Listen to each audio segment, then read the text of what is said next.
Il est porte-parole du Rassemblement national, député du Nord. Bonjour Sébastien Chenu. Bonjour. Alors nous sommes ensemble pendant 20 minutes pour parler de divers sujets et on va commencer par le plan de relance du secteur automobile qui doit être dévoilé aujourd'hui par le président de la République Emmanuel Macron. D'ailleurs, il va le dévoiler dans votre région, les Hauts-de-France, à Étaples. Alors qu'est-ce que vous attendez de ce plan de soutien au secteur automobile ?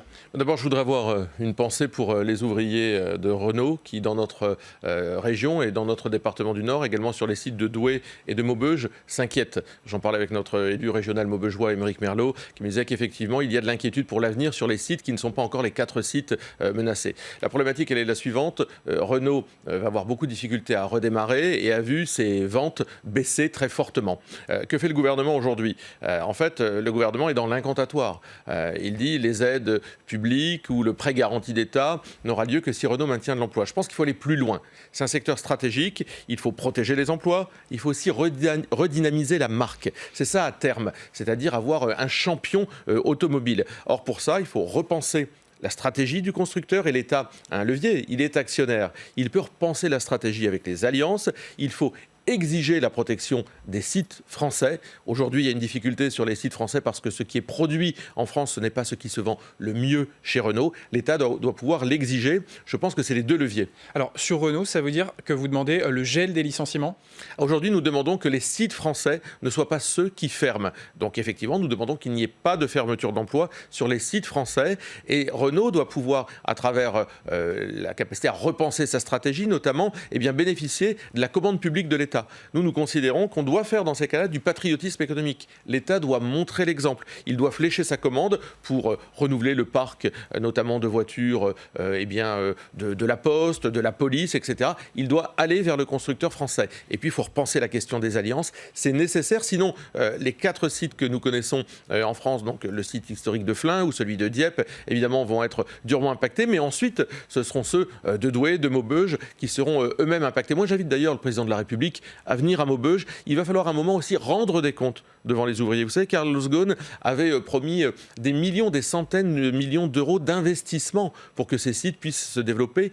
Où sont-ils ? L'État doit avoir une exigence vis-à-vis du constructeur. Donc vous demandez une commande publique ciblée sur les constructeurs français, c'est-à-dire une commande publique qui n'irait pas à des constructeurs japonais, par exemple comme Toyota, qui crée des emplois dans votre région, les Hauts-de-France. Alors, l'un n'empêche pas l'autre, mais en ce qui concerne des usines qui sont en difficulté, des sites qui sont en difficulté, l'État, puisqu'il a 15% du capital, doit pouvoir faire ce patriotisme économique, même s'il est, momentané, il doit montrer l'exemple. On ne peut pas juste dire à Renault, ne supprimez pas d'emplois, point à la ligne, on peut être dans l'incantatoire. L'État doit montrer qu'il pèse, et puis il y a cette stratégie à repenser. Je pense que c'est la clé pour sauver Renault. Alors parlons de ce plan de relance de l'ensemble du secteur automobile. On a déjà les premières pistes de ce plan. Il y aurait une hausse de la prime à la casse pour acheter une voiture récente, une hausse également du bonus écologique pour acheter des voitures plus propres. Est-ce qu'il faut un virage écologique dans le secteur automobile ? Oui, bien sûr, il faut repenser également tout ce qui est la politique liée aux batteries et à la consommation de véhicules électriques. Je pense qu'il faut aller beaucoup plus loin. On sait qu'on est très dépendant de l'Asie sur la capacité à construire des batteries avec des métaux rares. On ne les a pas ici. Eh bien, je pense qu'il va falloir que Renault, notamment, développe la filière hydrogène beaucoup plus et investisse là-dedans. Or, on sait que Renault a été très réticent à cela. Là encore, ça fait partie de la stratégie dans laquelle l'État doit pouvoir actionner ce levier, doit pouvoir s'en mêler. Oui, Renault doit avoir une stratégie qui aille vers l'écologie, qui aille vers l'hydrogène, qui aille vers l'électrique. C'est à ce prix-là qu'on pourra sauver ce champion français. Alors globalement, pour éviter la casse sociale dans nos entreprises en France, on a vu que le chômage partiel pendant 2 mois avait limité cette casse. Au mois de juin, le gouvernement nous a dit hier, a annoncé qu'il y aurait un retrait progressif de l'État pour financer le chômage partiel. Les entreprises vont devoir le financer à hauteur de 15%. C'est une bonne décision selon vous ? Alors attention, moi je pense qu'il faut faire plutôt du cas par cas parce que vous avez des entreprises qui s'inquiètent, et on le voit avec Renault, pour l'avenir. Et si en plus on surcharge la barque en leur disant ça va être à votre tour de financer le chômage partiel, même pendant quelques mois, ça va alourdir la difficulté. Et puis il y a des entreprises, je pense aux PME, aux TPE, notamment dans l'hôtellerie, dans le tourisme, qui elles, évidemment, ont eu des fermetures administratives et pour lesquelles l'État doit encore être au rendez-vous pendant quelques mois. Donc je pense qu'il faut vraiment cibler les secteurs qui ont encore besoin du soutien fort de l'État en chômage partiel pendant quelques mois et ceux qui peuvent petit à petit s'en dégager. C'est plutôt de la dentelle, j'allais dire, qu'il faut faire et ne pas avoir une décision qui tombe comme ça du haut jusqu'en bas et qui ne voit pas la subtilité du terrain. Est-ce que cette relance sera européenne alors que la Commission européenne prépare son grand plan de relance de 1 000 milliards d'euros pour relancer l'économie? Mais cette relance, il faut qu'elle soit d'abord nationale, parce que les 500 milliards d'euros, c'était le plan en tous les cas Macron-Merkel, vont être aussi des milliards d'euros qui devront être remboursés, qui devront avoir en écho des exigences, répondre à des exigences de l'Union européenne. Est-ce que ça veut dire un impôt européen à terme? Vous savez, moi j'ai été très marqué par le fait que par exemple la CRDS devait s'arrêter en 2023, c'est cette contribution pour le remboursement de la dette sociale. Donc c'est un impôt en fait, et on est en train de voir que finalement cet impôt, il va être pérennisé. On va continuer, les Français vont continuer à le payer. Donc on voit bien qu'il y a quand même, derrière ce que demande l'Union européenne, derrière ce que fait ce gouvernement, la tentation quand même d'aller augmenter ou d'aller pérenniser un certain nombre d'impôts pour les Français. Je crois qu'on ne pourra pas en tous les cas relancer notre économie en faisant supporter le poids de celle-ci aux Français. Mais comment on finance cette relance qui va creuser les déficits et la dette? Oui, nous avons proposé la création d'un grand emprunt national qui serait fléché par l'épargne des Français, avec évidemment une mobilisation, une capacité à attirer l'épargne populaire des Français dans cet emprunt, en leur donnant par exemple les mêmes intéressements que les boîtes du CAC 40, et donc à mobiliser l'épargne des Français. Elle est importante, cette épargne, elle s'est d'ailleurs accrue pendant le Covid, et je pense que ce grand emprunt national nous permettrait effectivement d'abord de nous sentir libres, de pouvoir choisir, nous Français, là où nous voulons flécher cette épargne que nous aurions, cet emprunt que nous aurions levé, plutôt que de dépendre toujours de l'Union européenne dont on a vu la nullité. Allez, on va parler du Ségur de la santé, cette concertation qui s'est ouverte hier avec les acteurs du monde hospitalier pour améliorer les conditions de travail de nos soignants. Édouard Philippe l'a dit, il y aura des hausses de salaire significatives pour les soignants. Cela vous satisfait ? Pas seulement. Moi, je suis toujours très attentif à ce que dit le gouvernement sur ce sujet parce que, vous savez, il nous avait dit qu'il y aurait des primes de 1 500 € pour les soignants. Et puis, on est en train de voir... Alors, nous, dans le Nord, on a failli passer à la trappe, c'est-à-dire nos soignants ont failli simplement avoir une prime de 500 €. La mobilisation, je dois le dire, des députés du Rassemblement national du Pas-de-Calais et de votre serviteur dans le Nord, également d'autres élus locaux, a permis que cette prime soit évidemment demain distribuée. Il faudra voir également si elle est bien distribuée dans les EHPAD, etc. Mais je pense que l'idée de mieux rémunérer nos soignants dans les hôpitaux est un premier pas. Mais pas seulement. Vous savez, les hôpitaux, c'est 220 milliards à peu près. On se demande parfois où va l'argent.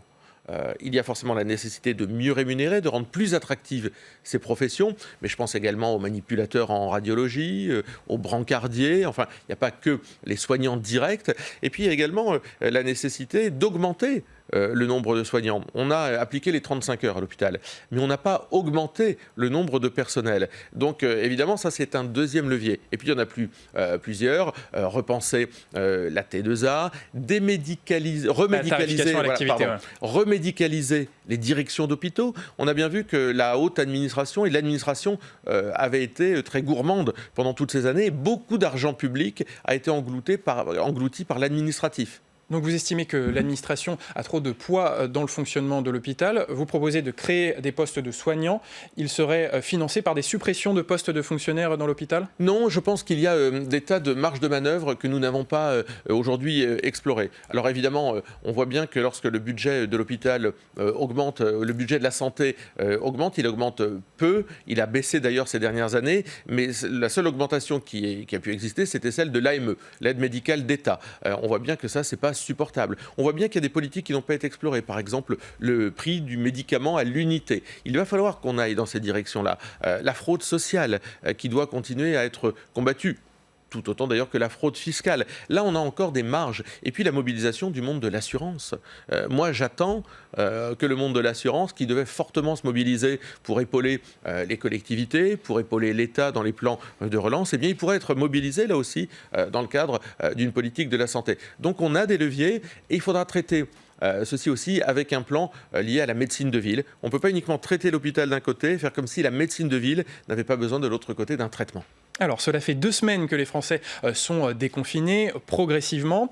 Il y aura une nouvelle étape qui va être annoncée jeudi par le Premier ministre et il pourrait y avoir un élargissement du rayon de 100 km d'autorisation des déplacements dans chacun des départements. C'est une annonce qu'a fait Jean-Baptiste Lemoyne, le secrétaire d'État au tourisme. Est-ce que cette décision serait bonne? Est-ce qu'il faut relâcher le déconfinement? Moi, je crois qu'il faut de la cohérence. Les Français, ils comprennent, ils ont été très disciplinés majoritairement pendant cette crise du Covid, mais ils comprennent les choses à partir du moment où elles sont cohérentes. Vous ne pouvez pas élargir la zone de déplacement de 100 km si, par exemple, vous n'ouvrez pas les parcs et les jardins dans les grandes villes. C'est incohérent. Les gens ne comprendraient pas qu'on puisse aller se balader à 200 km sans profiter, avec des mesures sanitaires, des processus très précis, les parcs et jardins. Donc je pense que ce qu'il faut, c'est de la cohérence. Il ne faut pas mentir aux Français non plus.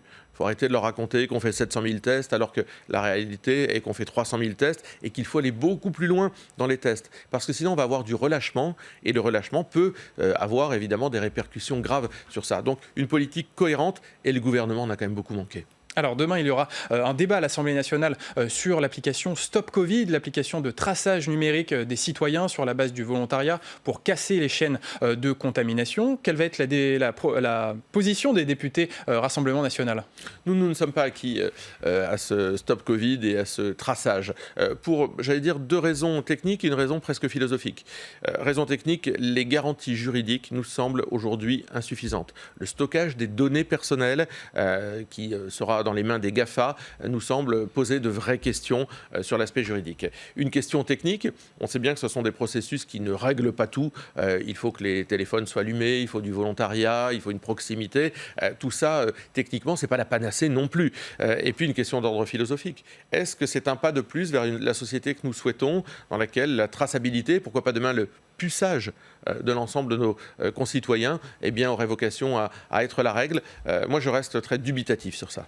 Alors, si jamais cette application est mise en place, par exemple, le week-end prochain, est-ce que vous, personnellement, Sébastien Chenu, vous téléchargerez cette application Stop Covid? Non, aujourd'hui, pour les raisons que je viens de vous donner, philosophiques, juridiques, techniques, je ne suis pas disposé à donner l'ensemble de mes données, à faire en sorte que l'ensemble de mes données personnelles puissent transiter dans un tuyau dont je ne connais pas finalement la finalité. Très bien.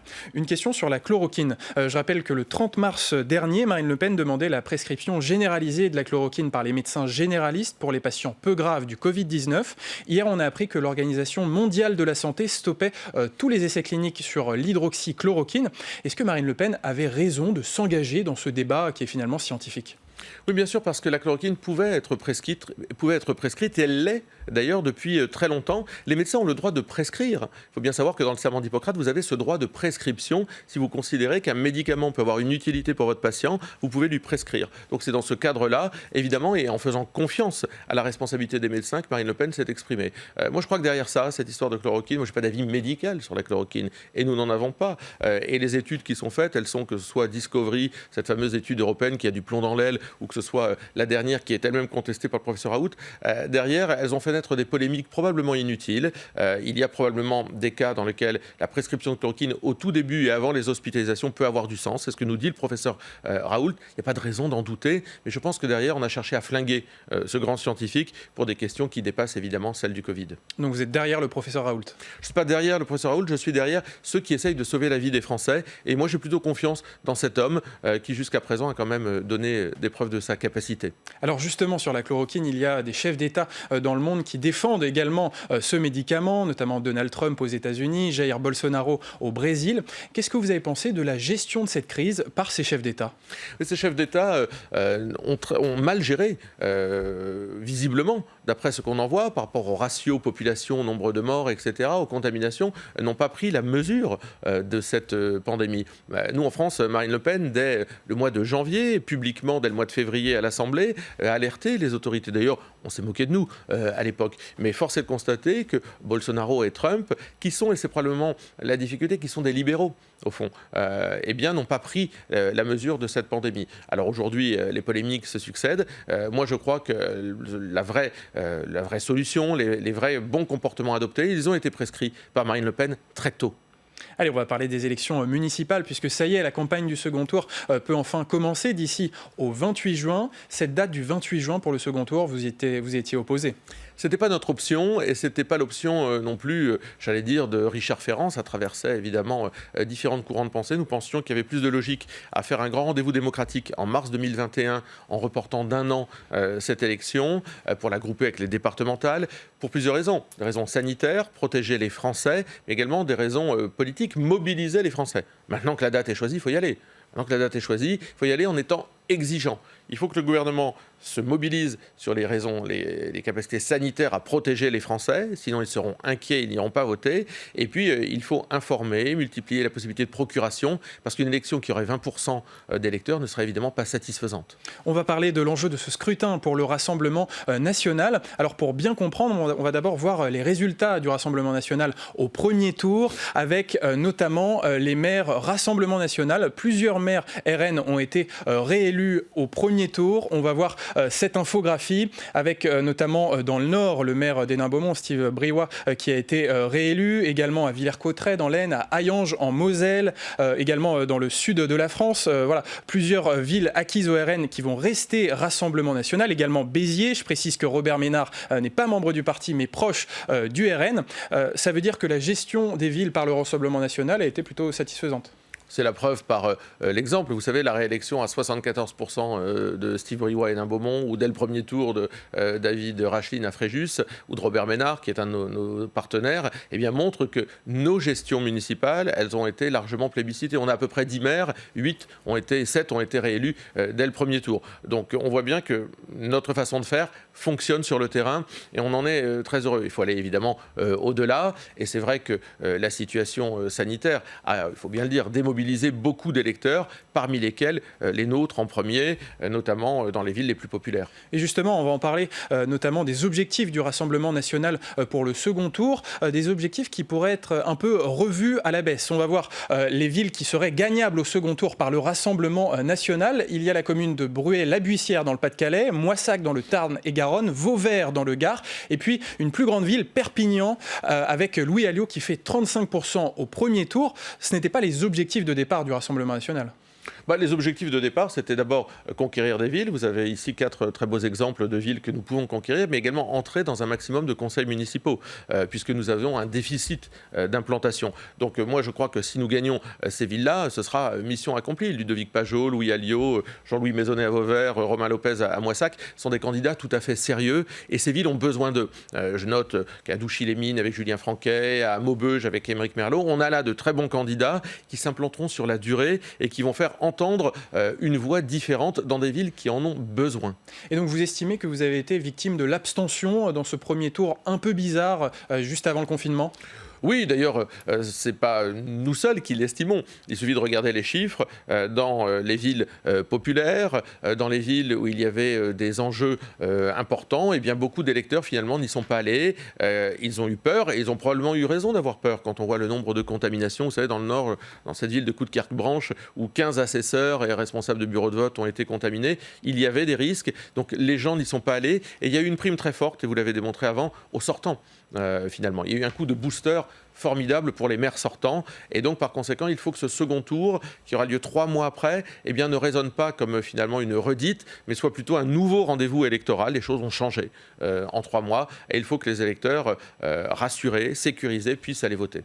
Un mot sur les départements des Hauts-de-France, notamment dans le Nord, dans le Pas-de-Calais. La conquête qui était prévue pour le Rassemblement national, finalement, elle n'a pas marché. Alors la conquête en termes de villes gagnées, elle n'a pas peut-être été exactement celle que nous attendions, mais en revanche, nous entrons dans tellement de conseils municipaux où nous étions absents. Nous revenons par exemple dans des grandes villes comme Saint-Amand-les-Eaux avec Guillaume Florquin. Nous allons rentrer évidemment encore à Douai. Nous sommes entrés dans la ville de Denain, etc. Nous entrons et nous commençons à structurer ce maillage territorial dont nous avons été absents pendant de longues années. Je note d'ailleurs que nos adversaires de En Marche n'ont pas réussi leur pari. Aucune grande ville n'aura été prise au final par En Marche, probablement en France, à la sortie du second tour. Donc voilà, c'est plutôt une élection qui a été finalement assez stable après ce premier tour. La stabilité. Un mot rapidement, Sébastien Chenu, sur votre ville, Denain. Vous avez été défait dès le premier tour. Comment vous l'expliquez ? La démobilisation, l'absence de mobilisation d'un électorat lié au Covid a été probablement la première source d'explication. Nos électeurs, et je l'ai vu dans les bureaux de vote qui nous sont traditionnellement favorables, nos électeurs n'y sont pas allés. Dans les bureaux de vote qui ne nous sont pas favorables, eh bien, il y a eu le plein fait par le maire sortant. C'est ainsi, ça fait partie du jeu. Je serai avec 4 autres élus au conseil municipal de Denain jeudi pour défendre les Denaisiens. Vous êtes élu de la région des Hauts-de-France également. Est-ce que vous pensez déjà aux élections régionales en 2021, vous personnellement ? Mais moi, personnellement, vous savez, moi, je suis un soldat discipliné. J'y pense dans la mesure où Xavier Bertrand est en échec dans cette région. C'est un homme de communication, c'est un homme de droite. C'est un peu le candidat des chambres de commerce et qui n'a pas démontré sa capacité à solutionner le chômage, à redynamiser notre région. Il a été en échec également, là encore, sur la distribution de masques. Ça ne se passe pas bien parce que faire de la communication, c'est une chose. Résoudre les problèmes des gens, c'en est une autre. Et ça n'a pas fonctionné avec Xavier Bertrand. Et Marine Le Pen serait la bonne candidate pour une revanche de 2015 au régional l'an prochain ? Alors je crois qu'il ne faut pas être dans un esprit de revanche. Je crois qu'il faut proposer un autre chemin. Si Marine Le Pen souhaite s'engager, nous en serons très heureux. Je crois que ce n'était pas son souhait, elle l'avait indiqué. Mais elle sera évidemment présente dans cette campagne des régionales. On va finir par une dernière question qui concerne les violences policières et la polémique autour de la chanteuse Camélia Jordana qui a affirmé ce week-end sur un plateau de télévision, je cite, en parlant de ces Français qui se font massacrer pour nulle autre raison que leur couleur de peau. Le ministre de l'Intérieur, Christophe Castaner, a dénoncé ces propos, mais il ne veut pas entamer de poursuites judiciaires. Qu'en pensez-vous ?